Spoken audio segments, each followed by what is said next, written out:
Assalamualaikum warahmatullahi wabarakatuh. Perkenalkan, nama saya Laurencia Puspita dengan NIM L02118136. Di sini saya akan menjelaskan salah satu jenis ikan yang masuk dalam ikan endemik dan dinyatakan sebagai ikan yang akan punah, yaitu ikan banggai cardinal fish atau Pteropogon cauderni. Konservasi ekosistem. Kawasan konservasi perairan adalah kawasan perairan yang dilindungi, di mana perairan tersebut dikelola dengan sistem zonasi untuk mewujudkan pengelolaan sumber daya ikan dan lingkungannya yang berkelanjutan. Kawasan konservasi perairan terdiri atas Taman Nasional Perairan, yang kedua yaitu Taman Wisata Perairan, Suaka Alam Perairan, dan Suaka Perikanan. Penempatan konservasi jenis ikan dilakukan melalui pengelolaan jenis ikan, penetapan status perlindungan jenis ikan, pemeliharaan, pengembangbiakan, penelitian, dan pengembangan. Perlindungan penuh dilakukan pada seluruh siklus hidup dan atau bagian-bagian tubuhnya. Berbagai aktivitas antropogenik telah memberikan tekanan yang berakibat pada penurunan populasi dari berbagai jenis ikan. Upaya konservasi terhadap jenis-jenis tersebut dilakukan untuk menjaga kelestariannya agar tidak punah. Ikan endemik adalah jenis ikan yang unik atau khas yang hanya terdapat di suatu lokasi geografik tertentu. Kawasan konservasi ikan di Indonesia mengupayakan perlindungan terhadap jenis endemik dan jenis langka yang dapat dilakukan melalui beberapa cara. Di antaranya yaitu melalui upaya rehabilitasi habitat, pembentukan reservat atau suaka perikanan, pengaturan waktu penangkapan, dan penetapan kuota penangkapan. Konservasi jenis ikan. Ikan banggai kardinal atau banggai cardinal fish (BCF) dengan nama ilmiah Pteropogon cauderni merupakan jenis ikan hias tropis endemik yang hanya dapat ditemukan hidup secara alami di Kepulauan Banggai. Dalam beberapa tahun terakhir, ikan ini dapat pula ditemukan di Selat Lembe dan Teluk Palu sebagai ikan introduksi. Pemanfaatan spesies ini pada awalnya hanya dikenal sebagai mainan anak-anak di pesisir Kepulauan Banggai. Hingga pada tahun 1980-an, upaya pemanfaatannya sebagai ikan hias baik pada pasar lokal maupun internasional mulai dilakukan.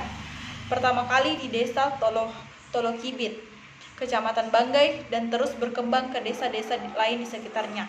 Pendapat ini dilampirkan oleh Kasim 2012.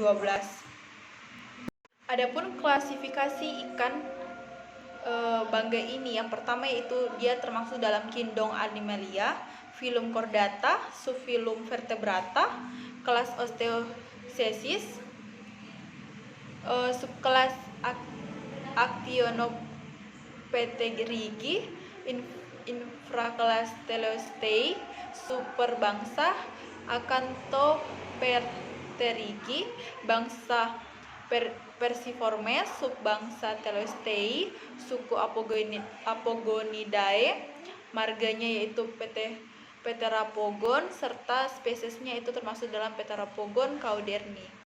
Ikan ini termasuk dalam ikan yang patut untuk dilindungi. Menurut The Nature Conservancy tahun 2014, ikan banggai kardinal memenuhi 6 di antara 8 kriteria yang membuat suatu spesies mudah terancam punah, yaitu yang pertama yaitu mempunyai nilai ekonomis, mudah ditangkap, perkembangbiakan lambat, eksploitasi terjadi pada sebagian besar siklus hidupnya, serta penyebaran dan habitat yang terbatas. Kapasitas penyebaran yang sangat terbatas atau tidak adanya fase pelagis membuat spesies ini mudah terancam oleh kepunahan lokal.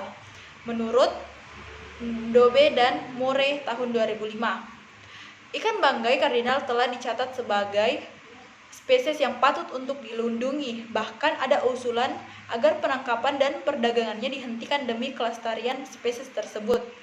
Bruins et al. 2003. Berikut seperti gambar di atas, ini adalah peta wilayah sebaran perlindungan terbatas dari BCF. Dapat dilihat pada titik-titik yang terdapat pada peta tersebut. pemanfaatan secara lestari. Untuk menjaga kelestabilan populasi ikan banggai di alam agar tetap lestari, maka pemanfaatan yang dilakukan harus menerapkan prinsip-prinsip sebagai berikut. Di antaranya yaitu harus diketahui stok alami ikan banggai yang ada di alam. Yang kedua yaitu pengambilan harus disesuaikan dengan kemampuan rekrutmen populasi ikan atau pemberlakuan kuota. Yang ketiga yaitu pengambilan dilakukan dengan cara-cara yang tidak merusak lingkungan atau habitatnya. Yang keempat, pemberlakuan ukuran minimum bagi ikan yang boleh diperdagangkan agar memberi kesempatan bagi ikan untuk bereproduksi. Yang kelima, apabila dalam pengambilan ditemukan ikan dengan kondisi gonad yang sudah matang antara TKG 3 dan 4, serta ikan jantan yang sedang mengerami telur di mulut, maka ikan-ikan dengan kondisi tersebut harus dikembalikan ke alam.